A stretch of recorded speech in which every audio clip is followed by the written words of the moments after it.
Shalom sahabat setia yang dikasihi oleh Tuhan. Jumpa lagi di dalam acara Renungan Sahabat Setia. Tema kita pada hari ini adalah kasih karunia bagi yang terpinggirkan. Saya bacakan untuk kita semua dari Matius 15 ayat 21 sampai ayatnya yang ke-28. Lalu Yesus pergi dari situ dan menyingkir ke daerah Tirus dan Sidon.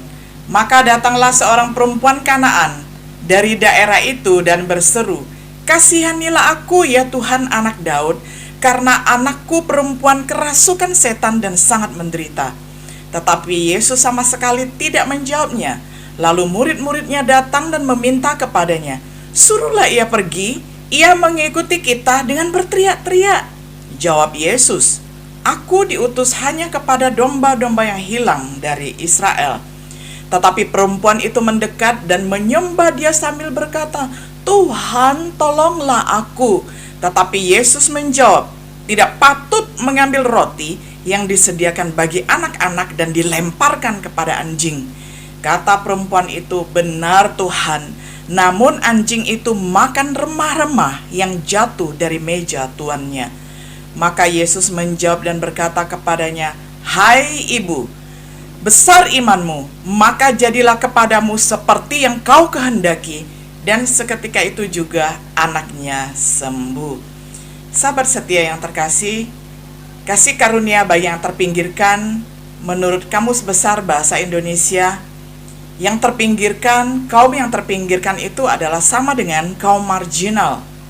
Kaum marginal itu adalah suatu kelompok yang sangat kecil, suatu kelompok prasejarah, masyarakat kecil, kaum yang sangat terpinggirkan. Dan bagi orang Israel pada saat itu, kaum ini disebut sebagai anjing. Nah, mari kita bahas 3 perihal mengenai kasih karunia bagi yang terpinggirkan. Yang pertama terdapat di dalam ayat 21 sampai 23 yang sudah kita baca bersama tadi. Perempuan yang dimaksudkan di sini tidak diketahui siapa namanya. Dia adalah seorang perempuan dari daerah Sidon ataupun Tirus, dan biasanya disebut dengan perempuan Siro Fenisia berdasarkan tempat asalnya. Ada di peta, Sidon itu adalah daerah di luar Israel, ataupun kalau disebut perempuan ini dikenal sebagai perempuan Siro Fenisia. Nah, dia mengalami triple marginal karena apa? Pertama, karena perempuan. Biasa kalau di dalam masyarakat patriarkal, perempuan itu dipandang rendah begitu ya. Nah, kemudian yang kedua, dia adalah seorang kafir, tidak menyembah kepada Allah yang hidup. Nah, lalu yang ketiga, tidak ada di dalam agenda kerjanya Yesus. Waktu itu Yesus kelihatan lewat sepintas saja di daerah Sidon, tidak mempunyai agenda khusus untuk datang melayani perempuan Sirofenisia ini. Nah, melalui ketiga marginalnya yang terpinggirkan tersebut, maka Tuhan Yesus tidak menjawab permintaannya. Walaupun dia datang menghibah-hibah, datang dengan berkata, "Tuhan, anak Daud, Yesus anak Daud, kasihilah anak perempuanku." Nah, Tuhan Yesus sebenarnya sangat memiliki kedaulatan yang sempurna atas ciptaannya. Tuhan Yesus kalau mau menyembuhkan saat itu tanpa berkata, dengan gaya cuek, dengan gaya cool pun, Yesus bisa menyembuhkannya. Nah, pada waktu itu apa yang Yesus katakan seolah-olah membuat perempuan ini hopeless. Yesus mengatakan, "Waktuku belum tiba, aku ini hanya mengerjakan apa yang disebut dengan domba-domba Allah, menyediakan pelayanan bagi domba-domba Allah. Jadi kamu bukan termasuk di dalam kelompok domba." Kira-kira bahasa slangnya seperti itu ya. Kamu bukan kaum dari Israel, jadi tidak ada waktuku, tidak ada agendaku bagi kamu.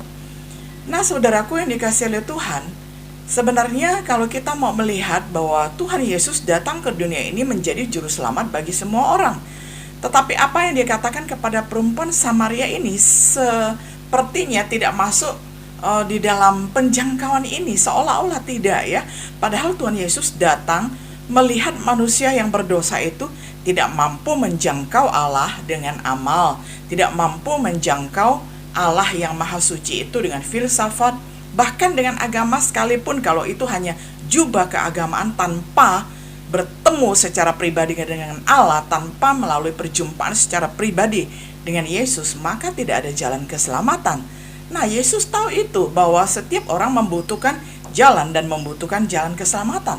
Nah, tetapi kenapa sekarang ketika ada satu orang yang membutuhkan kesembuhan anak putrinya yang kerasukan setan, Yesus seolah-olah dingin, Yesus seolah-olah cuek, tidak mau peduli kepada perempuan itu. Saudara, kita melihat yang berikutnya. Yang berikutnya adalah Allah betul datang ke dunia ini adalah sebagai jembatan atau sebagai jalan, sebagai mediator bagi manusia yang berdosa supaya dapat diterima kembali oleh Allah yang maha suci. Barang siapa yang percaya kepada Yesus akan beroleh jalan ke surga, boleh berjumpa dengan Bapa. Nah, dengan demikian kita melihat apa yang Tuhan Yesus lakukan di Sidon pada waktu itu sesungguhnya sepertinya betul-betul itu bukan agendanya Tuhan deh. Karena Tuhan datang untuk menggenapkan rancangan shalom Allah di dalam sejarah keselamatan yang dimulai dari bangsa Israel. Kita perhatikan bahwa Allah memanggil mula-mula adalah satu orang ya, di dalam redemption history, di dalam sejarah keselamatan. Allah secara konsisten mula-mula memanggil satu orang yang bernama Abraham. Lalu panggilan itu dilanjutkan dengan memanggil satu keluarga, yakni keturunan Abraham, dia adalah Ishak. Dan kemudian melalui Ishak, Allah memanggil satu suku bangsa, yakni Yakub. Dan melalui Yakub melahirkan 12 suku bangsa, dan kemudian itu menjadi Israel, menjadi satu bangsa Israel. Dan Allah lanjutkan memanggil satu bangsa, yakni bangsa Israel. Makanya kita melihat bahwa Allah yang disembah oleh Abraham, Ishak, Yakub ataupun Israel ini adalah yang hidup. Sepertinya Yesus terlahir hanya untuk orang Israel saja, bukan untuk bangsa yang lain. Tetapi apa yang kita lihat, saudara, ketika seolah-olah kelihatan bukan melayani orang yang bukan Israel, akhirnya di ayat 24 dan di ayat 25, akhirnya Tuhan Yesus memberikan satu respon, memberikan jawaban. Kata Yesus di dalam ayat 24-28 dikatakan bahwa Tuhan Yesus datang melayani anak-anak. Dalam hal ini ditujukan kepada bangsa Israel, artinya itu adalah anak-anak Allah, anak kesayangan Tuhan, begitu ya, menunjuk kepada Israel. Dan Yesus mengatakan bahwa Injil harus diberitakan kepada bangsa Israel terlebih dahulu. Sekarang bukan saatnya melayani engkau wanita, melayani engkau perempuan Sirofenisia, perempuan Sidon ya, bukan waktu untuk melayani engkau. Nah, tetapi perempuan itu menyadari hal ini. Dia menanggapi pernyataan Yesus ini dengan sangat bijaksana, penuh dengan ketekunan dan penuh dengan iman. Dan dia mengatakan, benar Tuanku, anjing-anjing itu memakan remah-remah yang jatuh dari meja Tuanku. Nah, kalau Yesus mengatakan bahwa roti diberikan kepada anak-anak, dalam hal ini adalah kepada Israel, bukan kepada anjing, bukan kepada orang yang di luar bangsa Israel, maka kita melihat bahwa sebutan orang-orang Yahudi pada zaman Yesus untuk menyebut yang bukan Yahudi ini sebenarnya adalah di dalam bentuk penghinaan ya, karena mereka tidak mengindahkan Allah. Mereka menyembah berhala dan hidup secara najis. Nah, ini adalah anggapan satu bangsa, hinaan satu bangsa kepada bangsa yang di luar dari bangsa Israel. Nah, tetapi apa yang Yesus katakan di dalam konteks ini adalah sangat berbeda sekali. Yesus hanya memakai slang ataupun memakai semacam dialek lokal untuk menyatakan bahwa perempuan ini bukanlah dalam agenda dia yang utama. Nanti akan ada waktunya setelah Israel dilayani. Jadi Yesus Kristus di sini menyampaikan perkataan bahwa perempuan Sirofenisia ini adalah seumpama anjing, itu bukan di dalam bentuk pelecehan ataupun bullying, melainkan menggunakan dialek setempat di mana perempuan itu berasal. Nah, perempuan ini yang menerima sebutan Yesus dengan kata anjing tersebut pun tidak merasa tersinggung. Karena apa? Karena dia sadar siapa dirinya. Yang penting kemauannya tercapai, yang penting anak perempuannya sembuh dari kerasukan. Pasti dia akan sangat bersuka cita sekali. Jadi itu sama sekali bagi dia bukan penghinaan, bukan pelecehan. Saudaraku yang dikasihi oleh Tuhan, disinilah kita melihat bahwa bertekun di dalam iman yang benar itu berarti percaya kepada Allah dalam segala keadaan dan tetap setia kepadanya. Bahkan ketika dalam kesulitan yang besar dan nampaknya bahwa Tuhan tidak memperhatikan, seolah-olah Tuhan juga ikut menghina, seolah-olah Tuhan juga memalingkan wajahnya dan tidak memperhatikan kebutuhan bangsa yang bukan Israel. Nah, tetapi justru disinilah iman perempuan Sirofenisia ini teruji dan akhirnya dia memperoleh hal yang luar biasa dari Tuhan. Akhirnya Tuhan mengabulkan apa yang menjadi permintaannya. Saudara, inilah yang disebut dengan ujian iman.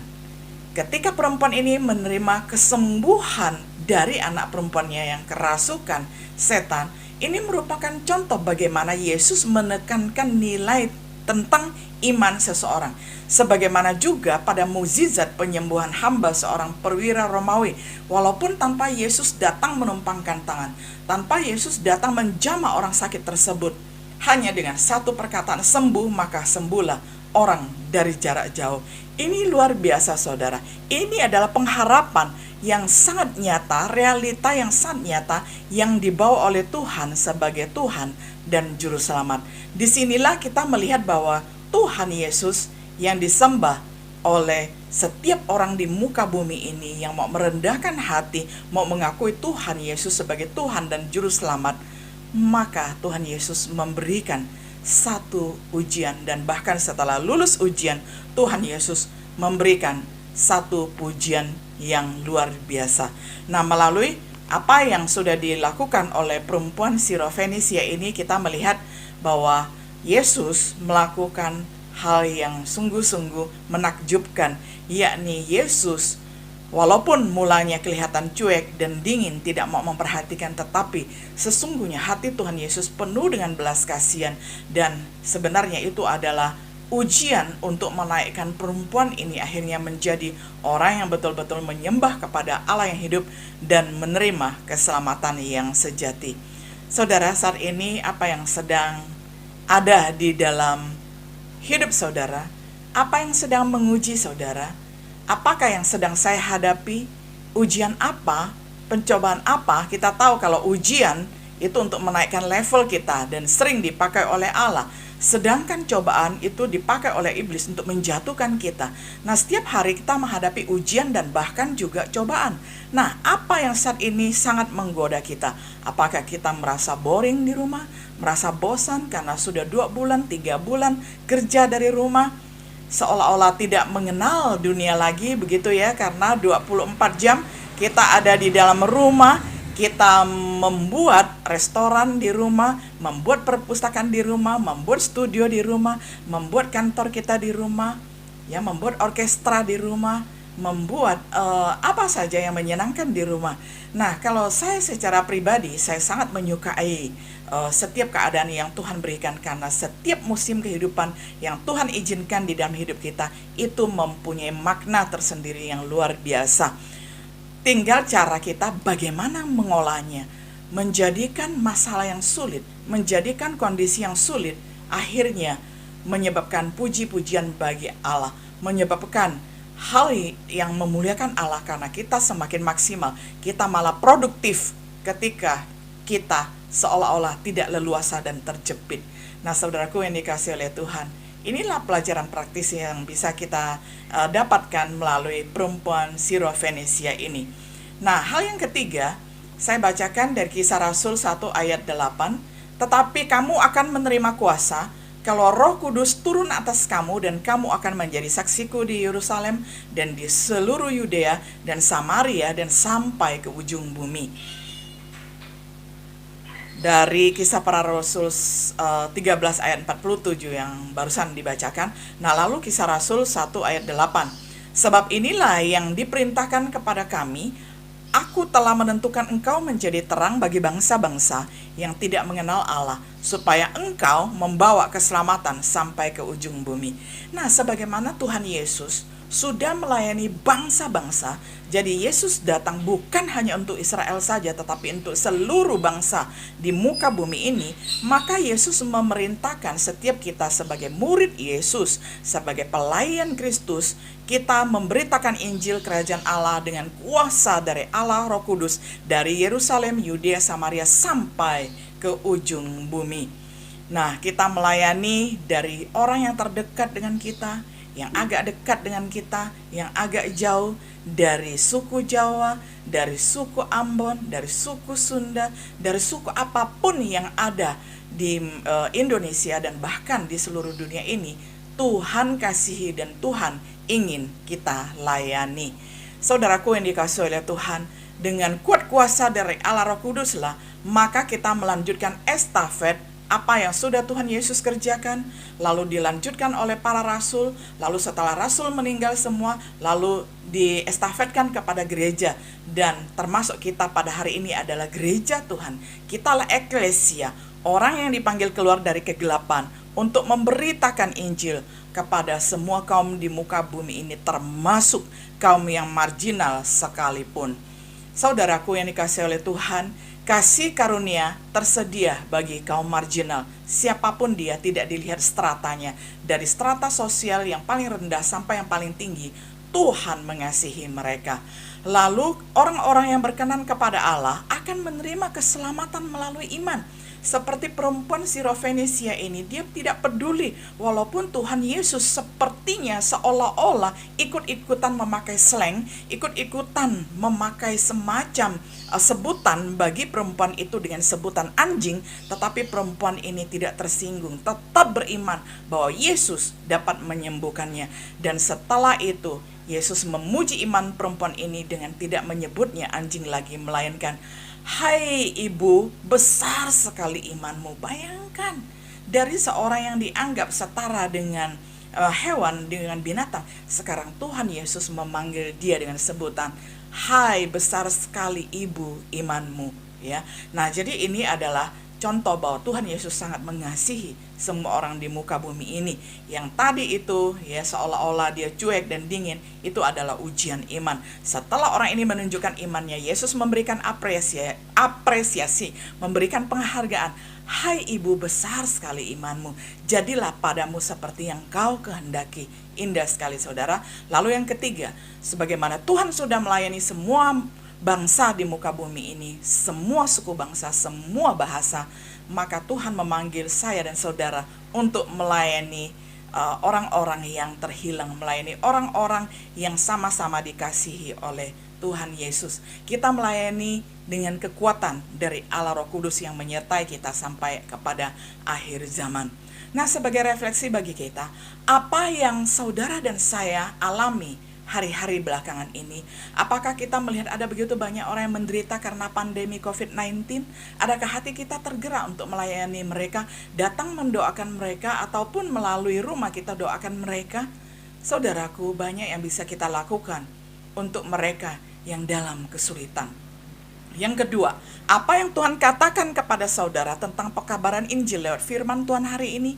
Apakah saudara mengetuk pintu hati saudara?